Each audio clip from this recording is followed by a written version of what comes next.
మన ప్రభువైన యేసుక్రీస్తు నామములో మీ అందరికీ శుభములు తెలియచేస్తూ ఉన్నాను. ప్రియులారా, దేవుని మహాకృపలో మరొక ఆదివారము దేవుని సన్నిధిలో మనమందరం ప్రభువుని ఆరాధించడానికి ప్రభు ఇచ్చిన సమయాన్ని బట్టి దేవునికి నేను కృతజ్ఞతాస్తుతులు చెల్లిస్తూ ఉన్నాను. రూపాంతర ఆదివారం కొరకు ఏర్పాటు చేయబడిన దైవలేఖన భాగములు యెషయా గ్రంథం 61 అధ్యాయం 10 నుండి 11, కొరింథీయులకు రాసిన 2వ పత్రిక 4వ అధ్యాయం 5 నుండి 6, మత్తయి సువార్త 11 అధ్యాయం 25 నుండి 27. ఈ 3 పాఠ్య భాగాల ఆధారంగా నేను ఏర్పాటు చేసుకున్నటువంటి అంశము దేవుని రక్షణ ప్రణాళిక. దేవుని రక్షణ ప్రణాళిక. మన ప్రభువైన యేసుక్రీస్తు నామంలో మరొక పర్యాయము మీ అందరికీ శుభాభివందనాలు తెలియజేస్తూ ఉన్నాను. ప్రియులారా, రూపాంతరము అనే మాట మన జీవితంలో ఎన్నో సందర్భాలలో మనం వింటూ ఉంటాం, వాక్యాన్ని ధ్యానం చేస్తూ ఉంటాం. యేసు ప్రభుల వారు రూపాంతరం చెందినటువంటి ఆ అనుభవం గుండా మన జీవితాలు ప్రయాణం చేయాలి. ఆయన రూపాంతరం చెందినటువంటి పరిస్థితులను మనం ఒకసారి ఆలోచన చేస్తూ ఉన్నప్పుడు ఆయన రూపాంతరపు ఆదివారము ఏ విధముగా మనం జరుపుకోవాలో మనకు అర్థమవుతుంది. మత్తయి సువార్త 17 అధ్యాయం 1 నుండి 8, మార్కు సువార్త 9 అధ్యాయం 2 నుండి 8, లూకా సువార్త 9 అధ్యాయం 28 నుండి 36, పేతురు రాసినటువంటి 2వ పత్రిక 1వ అధ్యాయము 17 నుండి 19. ఈ 4 పాఠ్య భాగాలలో కూడా మనం గమనించినప్పుడు చాలా స్పష్టంగా రూపాంతర అనుభవాన్ని గురించి మనం చూస్తాం. సువార్త భాగంలో యేసుప్రభు రూపాంతరం చెందినటువంటి విధానం, యేసుప్రభు రూపాంతరం చెందినప్పుడు ఉన్న పేతురు సాక్ష్య రూపంగా తన పత్రికలో 2వసారి రాసినటువంటి పత్రికలో 1వ అధ్యాయంలో 17వ వచనం నుండి ఆయన చెప్పడం అనేది మనం గమనిస్తూ ఉన్నాం. రూపాంతర అనుభవంలో జరిగిన సంఘటనలు మనం చూస్తే ఆయన ముఖము మహిమ వలె వెలుగుమయంగా మారింది, అదే రీతిగా వస్త్రము దగదగ మెరిసింది. ఇలాగున మనం ఆలోచన చేస్తాము. అంత మాత్రమే కాదు, ఆయన గురించిన సాక్ష్యము తండ్రైన దేవుడు ఆకాశము నుండి ఈయన నా ప్రియ కుమారుడు అనే శబ్దం ద్వారా ఆ సాక్ష్యాన్ని చెప్పడం, అది వారు వినడం అనేది మనం గమనిస్తూ ఉన్నాం. ప్రియులారా, ఈ 3 విషయాలు అక్కడ మనం ఆయన ముఖం సూర్యుని వలె ప్రకాశించడం చూస్తాం, ఆయన వస్త్రములు వెలుగు వలె తెల్లవి అవ్వడం చూస్తాం. అంతేకాదు, అక్కడ మేఘము కమ్ముకున్న తర్వాత ఇదిగో ఈయన నా ప్రియ కుమారుడు అనే ఒక శబ్దము వినపడడం చూస్తాం. ఈ 3 కూడా ప్రాముఖ్యంగా మీరు ఆలోచన చేస్తూ ఉన్నప్పుడు యేసు ప్రభు వారి యొక్క రూపము, పాయిరూపము రూపాంతరం చెందడం, ట్రాన్స్ఫిగరేషన్ చేయడం, అలా జరగడం అనేది వారిలో ఒక అద్భుతమైన అనుభవాన్ని తీసుకొచ్చింది. ఆయనను మరి ఎన్నడూ అప్పటికెప్పుడు చూడని రీతిలో ప్రభువుని వారు చూశారు. ఆ వెలుగును చూచినప్పుడు, ఆయన వస్త్రములను చూచినప్పుడు వారి జీవితాల్లో ఎంతో గొప్ప ఆశ్చర్యం కలిగి వారు వెంటనే అంటారు, ఇక్కడ నీకొకటి, అదేవిధంగా మోషేకొకటి, ఏలియాకొకటి పర్ణశాలలు కట్టుదము అనే మాటను వాడతారు. ప్రియులారా, పర్ణశాల కట్టిన తర్వాత అక్కడ వారు ఉండాలని, అక్కడే ఉండి వారిని దేవుణ్ణి ఆరాధించాలనేటువంటి ఉద్దేశంలో వారు ఉండడం మనం గమనిస్తాం. అయితే ఈ సూచిక దేన్ని మనకి తెలియజేస్తుంది అని మనం ఆలోచన చేస్తే, అక్కడ చెప్తున్న మాటను మనం ఒక్కసారి కొద్దిగా లోతుకి మనం ధ్యానం చేస్తున్నప్పుడు మోషేకి ఒకటి, ఏలియాకి ఒకటి. మోషే చనిపోయాడు, పాతిపెట్టబడ్డాడు, కానీ ఆయన శరీరం, ఆయన దేహం ఎక్కడున్నదో అనేది తెలియనటువంటి పరిస్థితి మనం చూస్తూ ఉన్నాం. మోషే శరీరము కనబడినటువంటి స్థితిలోనికి వెళ్ళిపోయినటువంటి స్థితిని మనం చూస్తూ ఉన్నాం. అదే రీతిగా మనము గమనం చేస్తూ ఉన్నప్పుడు ఏలియాని మనం చూస్తే, ఏలియా ఆయన చనిపోకుండానే ఎత్తబడినటువంటి విధి విధానాన్ని మనం చూస్తూ ఉన్నాం. ఈ 2 కూడా యేసు ప్రభుల వారి యొక్క మరణము, ఆయన చనిపోవడం, పాతిపెట్టబడ్డం, తిరిగి లేపబడ్డాన్ని సాదృశ్యంగా మనకి చూపిస్తూ ఉన్నాయి. అలాంటి సాదృశ్యము మనం చూస్తే మోషే చనిపోయి పాతిపెట్టబడెను, ద్వితీయోపదేశకాండము 14 అధ్యాయం 5 నుండి 6. ఆ పాతిపెట్టబడినటువంటి మోషే శరీరం ఎక్కడుందో తెలియదని దాని కొరకు కొట్టుకోవడం కూడా యోధా పత్రికలో 1వ అధ్యాయం 9వ వచనంలో మనం చూస్తాం. ఏలియా ఆయన ఆరోహణమాయను అనే విషయాన్ని రాజు 2వ గ్రంథము 2వ అధ్యాయము 11వ వచనంలో మనం చూస్తూ ఉన్నాం. అంటే యేసు ప్రభు వారు చనిపోయారు, పాతిపెట్టబడ్డారు, కానీ ఆయన దేహం ఎక్కడున్నదో తెలియలేదు. ఆయన లేపబడ్డాడు, అక్కడ నుండి ఆరోహణమైపడ్డాడు. ఆయన తిరిగి తండ్రి కుడిపార్శ్వమున పరలోకంలో ఆయన ఉన్నాడు, భూమి మీద ఆయన లేడు, ఆయన సజీవుడిగా ఉన్నాడు అనే దాని సాదృశ్యంగా ఇక్కడ మనకి మోషే మరియు ఎలియా కనపడినట్టుగా మనం ఒక ఆధ్యాత్మిక సత్యాన్ని మనం గమనించవచ్చు. అయితే ప్రియులారా, ప్రభు ఇచ్చినటువంటి ఈ అనుభవంలో యోహాను, పేతురు, యాకోబు ముగ్గురు కూడా ప్రభువుని చూచిన రీతిని బట్టి వారి జీవితంలో ట్రాన్స్ఫార్మేషన్ వచ్చిందనే సంగతిని మనం చూస్తాం. ప్రభు యొక్క ట్రాన్స్ఫిగరేషన్ లీడ్స్ టు ట్రాన్స్ఫార్మేషన్. ఎప్పుడైతే దేవుని యొక్క రూపాన్ని, ఆయన మూర్తిమత్వాన్ని చూచారో వారిలో ట్రాన్స్ఫార్మేషన్ వచ్చింది. వారి హృదయాలు మార్చబడ్డాయి. రూపాంతర అనుభవంలో మనం పై రూపము దేవుని యొక్క మహిమ రూపాన్ని చూసినటువంటి వారికి ప్రభువు యొక్క మహిమ రూపాన్ని వీక్షించిన వారి జీవితాలలో వెంటనే ప్రభువుని కొలియాడడానికి వారి హృదయాలను మార్చుకున్నటువంటి విధానాన్ని మనం చాలా స్పష్టంగా పేతురు తన పత్రికలో, పేతురు రాసినటువంటి 2వ పత్రికలో చాలా స్పష్టంగా మనం చూడగలుగుతూ ఉన్నాం. ప్రియులారా, మీరు ఆలోచన చేయాల్సిన విషయం అదే. పేతురు రాసిన 2వ పత్రిక 1వ అధ్యాయము 17 నుండి 19 వచనాలు మనం చదివినట్లయితే, ఆయన మహత్యమును మేము కన్నులారా చూచిన వారమైతిమి. ఈయన నా ప్రియకుమారుడు, ఈయన యందు నేను ఆనందించున్నాను శబ్దము మహాదివ్య మహిమ నుండి ఆయన యొద్దకు వచ్చినప్పుడు తండ్రి అయిన దేవుని వలన ఘనతయు మహిమయు ఆయన పొందగా మేము ఆ పరిశుద్ధ పర్వతం మీద ఆయనతో కూడా ఉండిన వారమై ఆ శబ్దము ఆకాశము నుండి రాగా వింటిమి. చూసారా, ఆయన మహత్యమును చూచినటువంటి పేతురు జీవితము ట్రాన్స్ఫార్మ్ చేయబడ్డది. ఎప్పుడైతే యేసుప్రభువు వారి ట్రాన్స్ఫిగరేషన్ చూశారో వీరి జీవితాలలో హృదయ పరివర్తనము చెందింది. ట్రాన్స్ఫార్మేషన్ విన్నారు, తండ్రి శబ్దాన్ని విన్నారో వారి జీవితంలో ప్రభువుని స్థిరపరుచుకున్న వారిగా ఉండడం మనం చూస్తాం. ఈ రూపాంతర అనుభవం మనకి ఏం నేర్పుతుంది? రక్షణ ప్రణాళిక, ఎలాగా మనము రక్షింపబడతాం, మన యొక్క రక్షణ ప్రణాళిక ఏ విధంగా ముందు కొనసాగింపబడాలి అని అంటే, మొదటిగా నీవు దేవుణ్ణి, కుమారుడిని, క్రీస్తును నువ్వు ఖచ్చితంగా ఎరిగిన వారిగా ఉండాలి. ఆయనను ఎప్పుడైతే నువ్వు పూర్తిగా ఆయన ఏమై ఉన్నాడో నువ్వు చూడగలుగుతావో, క్రీస్తు మూర్తిమత్వాన్ని, ఆయన మహత్యమును చూచిన పేతురు జీవితంలో యేసు ప్రభుని దైవాంత సంభూతుడిగా, దేవుని కుమారుడిగా ఆయన ఆ శబ్దము ద్వారా నిశ్చయము కలిగి వారు ప్రభువుని ఆరాధించిన విధానాన్ని, ప్రభువుకి తాము సమర్పించుకున్న విధానాన్ని మనం చూస్తూ ఉన్నాం. అదే మాటలు యేసు ప్రభు వారు కూడా మత్తయి సువార్త 11వ అధ్యాయంలో చాలా స్పష్టంగా చెప్తూ ఉన్నాడు. తండ్రిని ఎరగాలని అంటే నా ద్వారా తప్ప అది సాధ్యపడదు. మత్తయి సువార్త 11వ అధ్యాయము 25, 27 వచ్చిన భాగాలలో మీరు చూస్తే ఆ తండ్రి దీనిని మరుగుపరిచాడు, పెద్దవారికి పిల్లలకు తెలియపరిచాడని చెబుతూ ఉన్నప్పుడు క్రింద కుమారుడు ఎవనికి ఆయనను బయలుపరచును ఉద్దేశించనో వాడు గాకను మరి ఎవడును తండ్రిని ఎరుగడు. కుమారుడు గాకను మనము ఎరిగిన వారంగా ఉండాలి. ప్రభువుని ఎరిగిన వారంగా ఉన్నప్పుడు మాత్రమే, తండ్రిని ఎరిగిన వారంగా ఉన్నప్పుడు, తండ్రి గాక ఎవడును కుమారుని ఎరుగడు. కుమారుడు ఎవనికి ఆయనను బయలుపరచును ఉద్దేశించునో వాడు గాకను మరి ఎవడును తండ్రిని ఎరుగడు. అంటే దేవుడు బయలుపరచే ఉద్దేశం కలిగి ఉండాలి. ఆయన చిత్తములో, ఆయన ఉద్దేశములో నీవు ఉన్నావా? ఉంటే ప్రభు నీకు బయలుపరచును ఉద్దేశిస్తాడు, వాటిని బయలుపరుస్తాడు.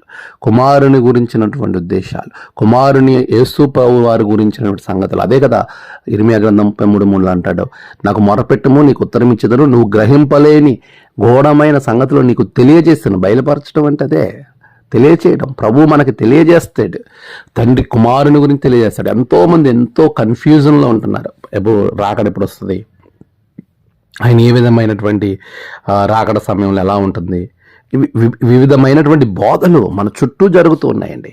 ఆ బోధలన్నిటి నుండి మనం అధిగమించి మనం ప్రభువుకి మనం సమర్పించుకుని మన రక్షణ కార్యము, మన మార్గము సరళం చేయబడాలి అని అంటే ఖచ్చితంగా క్రీస్తును ఎరిగిన వారంగా ఉండాలి.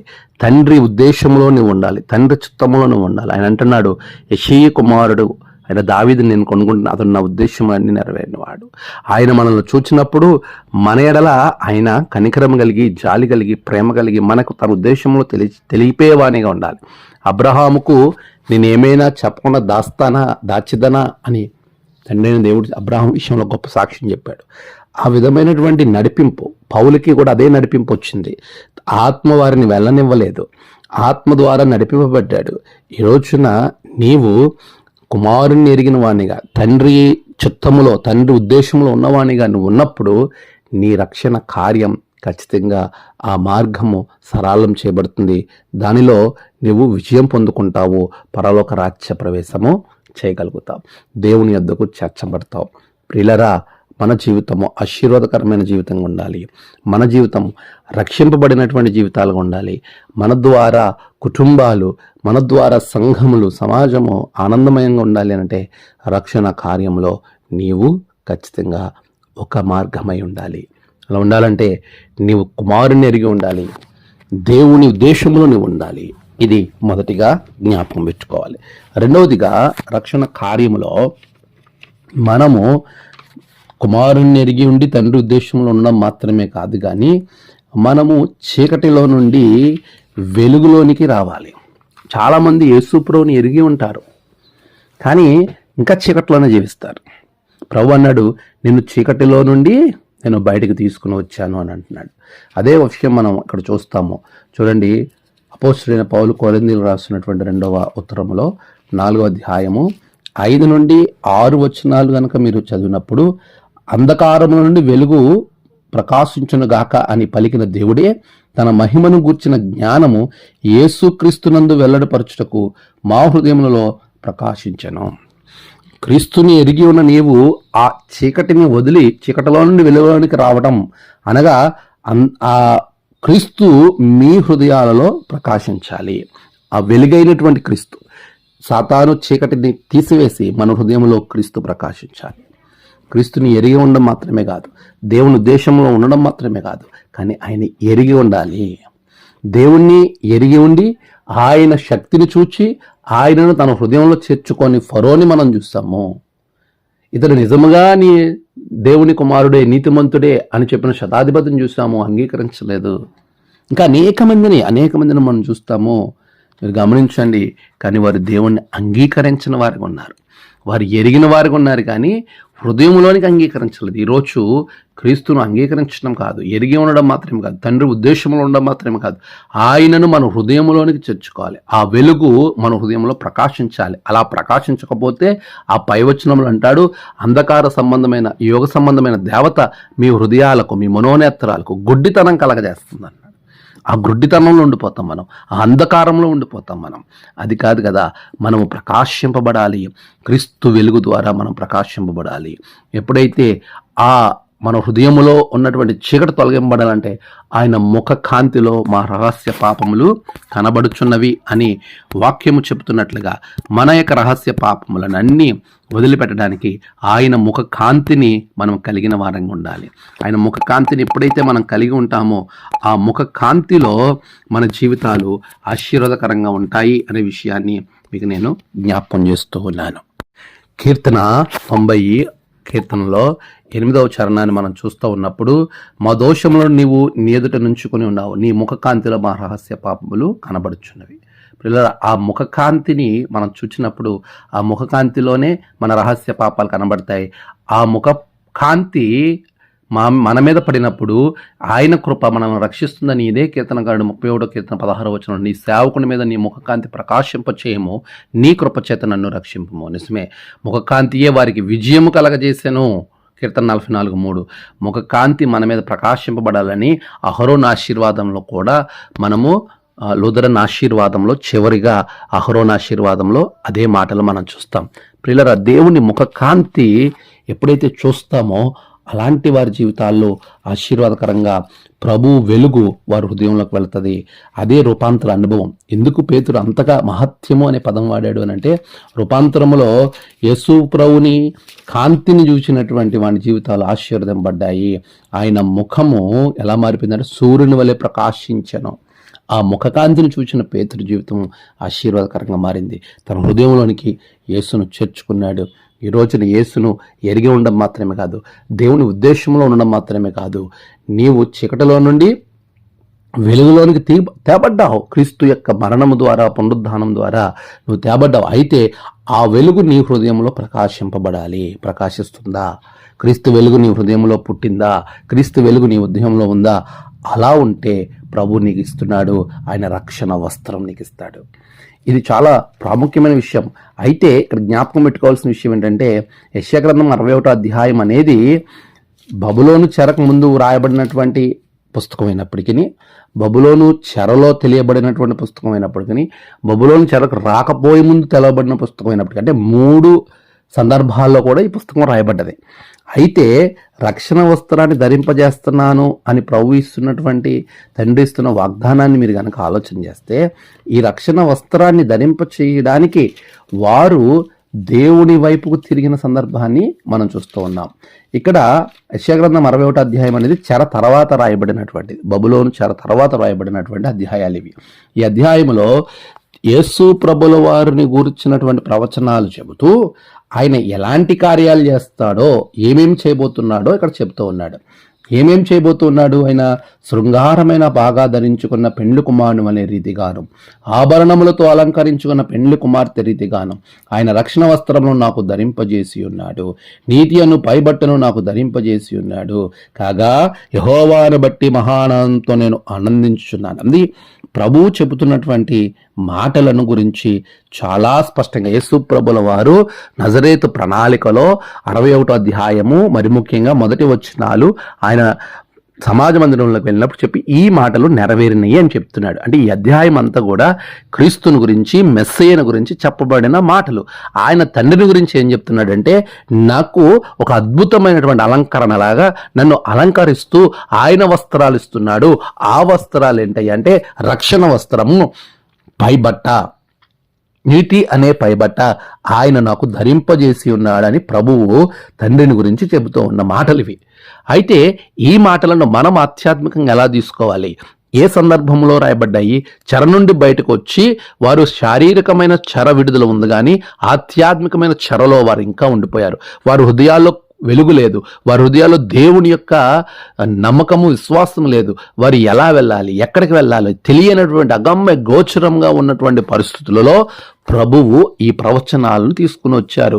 ఈ రోజున నువ్వు క్రీస్తుని ఎరిగి ఉన్నప్పటికీ, తండ్రి ఉద్దేశంలో ఉన్నప్పటికీ, తండ్రిని నువ్వు కలిగి ఉన్నప్పటికీ, నువ్వు క్రీస్తును అంగీకరించి బాప్తీసం తీసుకుని వెలుగు నీ హృదయంలో ఉన్నప్పటికీ, ఇంకనూ నీకు దేవుడు రక్షణ ఇవ్వలేదని, లేదా రక్షణ కొరకు ఎదురు చూస్తూ లేదా అగమ్య గోచరమైనటువంటి ప్రయాణము నువ్వు చేస్తున్నావేమో. ఆయన అంటున్నాడు, ఆనాడు తండ్రి కుమారునికి ఇవ్వబడిన ప్రవచనము అలనాడు ఇశ్రాయేలు ప్రజలను ధైర్యపరుచినట్లుగా ఈరోజు అదే ప్రవచనము నీకు తిరిగి మరల కొన్ని వేల సంవత్సరాల తర్వాత ప్రభు ఇస్తున్నాడు.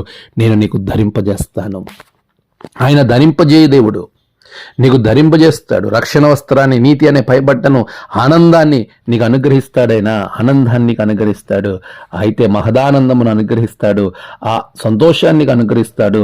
స్తోత్రమును ఉజ్జీవింపజేస్తాడైనా, నీకు మొలిపిస్తాడైనా. భూమి మొలకను మొలిపించినట్లుగా, తోటలో విత్తనబడిన వాటిని అది మొలిపించినట్లుగా నిశ్చయముగా సమస్త జన్ముల ఎదుట ప్రభు యెహోవా నీతిని, స్తోత్రమును ఉజ్జీవింపజేస్తాడైనా. ఇవన్నీ ఆశీర్వాదాలు. ఈ ఆశీర్వాదాలన్నీ నువ్వు కావాలంటే దేవుణ్ణి ఎరిగి ఉండాలి. ఆయన ఉద్దేశంలో ఉండడం మాత్రమే కాదు, ఆయన ఎరిగి ఉండాలి. రెండోది, ఆయన నీ హృదయంలో ఉండాలి. మూడోది, ఆయన యందు ఆనందించాలి. అదే మాట ఇక్కడ జ్ఞాపకం చేస్తాడు. యెషయా గ్రంథం 61వ అధ్యాయంలో ప్రభు చెప్పారు, కాగా యెహోవాను బట్టి మహాదానందముతో నేను ఆనందించుచున్నాను. 10వ వచనం, ఆనందిస్తున్నాను నేను. ఇది శ్రమ, నా చుట్టూ విడుదల, ఏమి ఎక్కడికి వెళ్ళాలో తెలియదు, మరలా జీరో నుండి నేను స్టార్ట్ చేయాలి అన్నప్పటికీ కూడా నేను యెహోవా యందు ఆనందిస్తాను. మరి నీ ఆనందం దేనిలో ఉంది? ప్రభు సన్నిధిలో గడపడంలో ఉందా? దేవుడిని ఆరాధించటానికి నీకు ఇచ్చిన స్వేచ్ఛలో ఉందా? లేకపోతే లోకంలో నీ ఆనందం ఉందా? ఎందులో వెతుకుతున్నావు? యేసులో ఆనందం ఉంది. ఆయనలో ఆ ఆనందాన్ని నువ్వు వెతికినప్పుడు, ఆయనలో నువ్వు ఆనందించగలిగినప్పుడు, ఏ పరిస్థితిలో ఉన్నా, ఏ సిచ్యువేషన్ నిన్ను డిమాండ్ చేస్తున్నా, నువ్వు యోబు వలె ప్రభువులో ఆనందించగలిగితే ప్రియులారా, నీ జీవితంలో ఇన్ని ఆశీర్వాదాలు. ఆయన నిన్ను ధరింపజేస్తాడు, రక్షణతో, నీతి అనే పైబట్టుతో ధరింపజేస్తాడు, నిన్ను ఉజ్జీవింపజేస్తాడు. అలాంటి ఆశీర్వాదము నీ జీవితంలో కావాలని కోరుకుంటే, నీ రక్షణ ప్రణాళికలో, నీ రక్షణ ప్రయాణం ఎలా ఉండాలంటే దేవుణ్ణి పూర్తిగా ఎరిగిన వానిగా ఉండాలి. ఆయన ఉద్దేశంలోనే ఉండాలి. ఉన్నావా? దేవుని ఉద్దేశంలో ఉన్నావా? రెండవదిగా, ఆయన ఉద్దేశంలో ఉండడం మాత్రమే కాదు, లేకపోతే ఆయన ఎరిగి ఉండడం మాత్రమే కాదు, ఆయన నీ హృదయములో చేర్చుకోవాలి. నీ హృదయంలో ఉండాలి ఆయన. ఆ వెలుగు నీ హృదయంలో ప్రకాశించాలి. ప్రకాశిస్తుందా వెలుగు? వెలుగున్న చోట చీకటికి తావు ఉండకూడదు. వెలుగు ప్రకాశించాలి. వెలుగు ప్రకాశించిన తర్వాత నువ్వు ఆయనలో ఆనందించాలి. ఆనందిస్తే ప్రభు నిన్ను జీవింపజేస్తాడు. ప్రభు నిన్ను ధరింపజేస్తాడు. సంతోష వస్త్రములు ధరింపజేస్తాడు. ఆశీర్వాదంతో తెలియజేస్తాడు. నిన్ను ఉన్నత స్థితిలో ఉంచుతాడు. అట్టి కృప ఈ రూపాంతరపు అనుభవం ద్వారా దేవుడు మీకు అనుగ్రహించునుగాక. ఆమేన్. ప్రార్థన. సర్వోన్నతుడ గొప్ప దేవ, ఆశ్చర్యకరుడా నీకు వందనాలు. నీ బిడ్డలను ఉజ్జీవింప చేయండి. నీ బిడ్డలకు నీ యొక్క రక్షణ వస్త్రము, నీ వస్త్రాన్ని ధరింప చేయండి. ఆశీర్వదించండి. ఈ ఆశీర్వాదం కొరకు నిన్ను పూర్తిగా ఎరిగిన వారుగా, నిన్ను వారి హృదయంలో ప్రకాశింపచేయవారుగా, నీలో ఆనందించేవారుగా బిడ్డలను దీవించి మీరే మహిమ పొందమని యేసు నామమున ప్రార్థించి వేడుకొంచున్నాం తండ్రి. ఆమేన్. తండ్రి, కుమార, పరిశుద్ధాత్మ త్రియేక దేవుని ఆశీర్వాదాలు, దీవెన మీకు తోడే ఉండి నడిపించునుగాక. ఆమేన్.